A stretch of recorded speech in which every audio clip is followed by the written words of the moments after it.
kain na tayo. Nagutom na tayo guys. Ayan ito ulam ko. Sure! Puso ng saging guys. Then ito. Bigyan ng nanay ko yan. Tsaka ito guys. Ang ulam ko talaga. Nilaga ko. Tulog.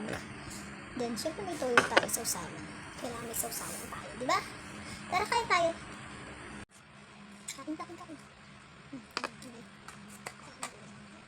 Yan. Gulay guys.